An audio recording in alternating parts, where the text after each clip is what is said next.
നമ്മുടെ കർത്താവും ദൈവവുമായ ഈശോ മിശിഹായുടെ ഉയർപ്പിൻ്റെ മംഗളങ്ങൾ ഞാൻ ഏവർക്കും ആശംസിക്കുന്നു. മനുഷ്യന് ലഭിക്കാവുന്ന ഏറ്റവും വലിയ ഭാഗ്യമാണ് ഉയർക്കുക എന്നുള്ളത്. ഈശോയുടെ ഉയർപ്പിലൂടെ മനുഷ്യവംശത്തിന് മുഴുവൻ വാഗ്ദാനം ചെയ്യപ്പെട്ടിരിക്കുന്ന കാര്യമാണ് ഉയർപ്പ് എന്നുള്ളത്.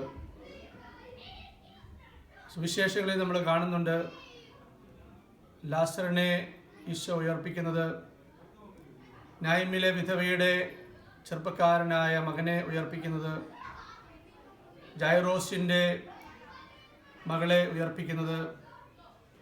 അവരെല്ലാവരും ശവങ്ങളായിട്ട് മാറിയവരായിരുന്നു.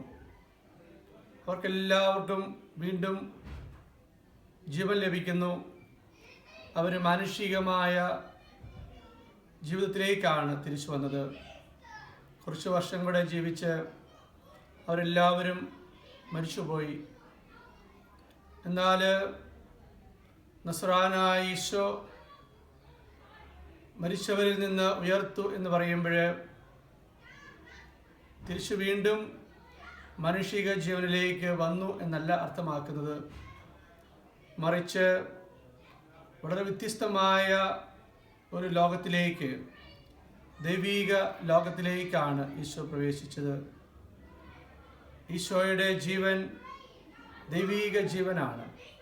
അവസാനമില്ലാത്ത ജീവനിലേക്കാണ് ഈശോ പ്രവേശിച്ചിരിക്കുന്നത്. മറുപടി പുസ്തകത്തിൽ പത്രോസ്ലീഹ പ്രസംഗിക്കുന്നത് നമ്മൾ കേട്ടിട്ടുണ്ട്. ജീവൻ്റെ നാഥനെ നിങ്ങൾ കുരിശിൽ തറച്ചു കൊന്നു, എന്നാൽ ദൈവം അവനെ ഉയർപ്പിച്ചുവെന്ന്. ഇത് ദൈവത്തിൻ്റെ പ്രവൃത്തിയാണ്. പൂർണ്ണമായിട്ടും പിതാവിൽ ആശ്രയിച്ചുകൊണ്ട് നസ്രായനായ ഈശോ കുരിശിൽ മരിക്കുന്നു. വീണ്ടും പത്രോസ്ലീഹ പ്രസംഗിക്കുന്നു, നിങ്ങൾ ഈശോയെ തള്ളിക്കളഞ്ഞു, എന്നാൽ ദൈവം അവനെ ഉയർപ്പിച്ച് മൂലക്കല്ലാക്കി മാറ്റിയിരിക്കുന്നു. പുതിയ ലോകത്തിൻ്റെ, സ്വർഗീയ ലോകത്തിൻ്റെ, ദൈവീക ലോകത്തിൻ്റെ, സ്വർഗരാജ്യത്തിൻ്റെ, ദൈവരാജ്യത്തിൻ്റെ മൂലക്കല്ലായിട്ടാണ് ഈശോയെ പിതാവായ ദൈവം സ്ഥാപിച്ചിരിക്കുന്നത്. ആ മൂലക്കല്ലിന്മേൽ ചേർത്ത് വയ്ക്കപ്പെടുന്ന ജീവനുള്ള കല്ലുകളാണ് ഈശോയിൽ വിശ്വസിക്കുന്ന ഓരോരുത്തരും. നസ്രായനായ ഈശോയുടെ മരണത്തിലൂടെ സാത്താൻ പരാജയപ്പെടുന്നു, പാപം പരാജയപ്പെടുന്നു, മരണം പരാജയപ്പെടുന്നു, ലോകം പരാജയപ്പെടുന്നു. ഈ ലോകത്തിലുള്ള എല്ലാ മനുഷ്യരും ഒന്നിച്ച് കുരിശിൽ മരിച്ചാലും സാത്താനോ പാപമോ മരണമോ ലോകമോ പരാജയപ്പെടില്ല. ദൈവപുത്രനായ ഈശോ കുരിശിൽ മരിച്ചതുകൊണ്ട് മാത്രമാണ് സാത്താൻ പരാജയപ്പെട്ടത്, പാപമില്ലാതായത്, മരണം നിർവീര്യമായത്. ഇനി നമുക്കെല്ലാവർക്കും വലിയ സന്തോഷത്തോടെ, വലിയ പ്രത്യാശയോടെ ഈ ലോക ജീവിതം അവസാനിപ്പിച്ച് വരാനിരിക്കുന്ന ലോകത്തിലേക്ക് പ്രവേശിക്കുവാനായിട്ട് സാധിക്കും. യഥാർത്ഥ ക്രൈസ്തവ വിശ്വാസികളെല്ലാം വലിയ സന്തോഷത്തോടെയാണ് മരണത്തെ അഭിമുഖീകരിച്ചത്. ഈശോയുടെ മരണത്തിൻ്റെ, ഉത്ഥാനത്തിൻ്റെ ഫലങ്ങൾ സ്വീകരിക്കുവാൻ വേണ്ടിയിട്ടാണ്, അതിൻ്റെ പൂർണ്ണതയിൽ സ്വീകരിക്കുവാൻ വേണ്ടിയിട്ടാണ് ഈ ലോകത്തിൽ നിന്ന് മിശിഹായിൽ മരിച്ചുപോയ എല്ലാവരും കടന്നുപോയിരിക്കുന്നത്. സഭയുടെ വിശ്വാസമനുസരിച്ച് അവരെല്ലാം സ്വർഗത്തിലേക്ക് ജനിക്കുകയാണ്. ദിയസ് നതാലീസ് എന്നാണ് മരണദിവസത്തെ സഭ വിളിക്കുന്നതിന് കാരണം മരണത്തിന് ഇനി യാതൊരു ശക്തിയുമില്ല. മരണം പരാജയപ്പെട്ട് നിൽക്കുകയാണ്. ആ വലിയ ആഘോഷമാണ് സഭ നടത്തുന്നത്. സഭ ഇന്ന് വലിയ സന്തോഷത്തിലാണ്. കാരണം ഉദ്ധിതനായ ഈശോയുടെ ജീവിതത്തിൻ്റെ ആഘോഷമാണ് സഭ നടത്തുക. ഓരോ കുർബാനയും ഈശോയുടെ വിജയത്തിൻ്റെ ആഘോഷമാണ്. അതുപോലെ തന്നെ സഭയുടെ ഓരോ സമ്മേളനവും ഈശോയുടെ വിജയത്തിൻ്റെ ആഘോഷമാണ്.